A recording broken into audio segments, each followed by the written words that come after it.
Sarajevo Biznis Forum ove godine ima malo proširen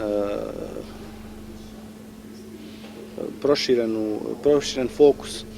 Prošle godine smo imali poljoprivredu, turizam, infrastrukturu i energiju. Ove godine imamo poljoprivredu, turizam, infrastrukturu i energiju, ali smo dodali i stvari, recimo građevinu. Pokušavamo našu građevinu da predstavimo svijetu.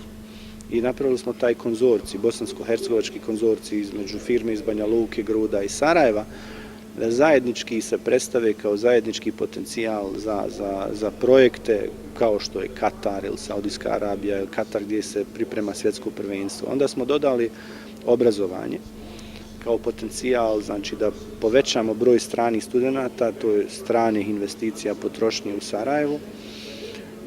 Dodali smo drvnu industriju i financijski sektor. Nešto što mislimo da to je dodatak u prošle godine. Ove godine imamo čak i veći broj prijavljaju nego prošle godine. Imamo puno veći broj i sponzora, što pokazuje vrijednost. Dolaze sponzori svijeta koji su prepoznali u ovome šansu da se reklamiraju. Recimo, firme, banke iz svijeta dolaze. Zašto? Zato što je prošle godine bilo 175 registrovanih novinara, što Reutersa, što Associated Pressa, što su vijesti o Sarajevu otišli u čitav svijet.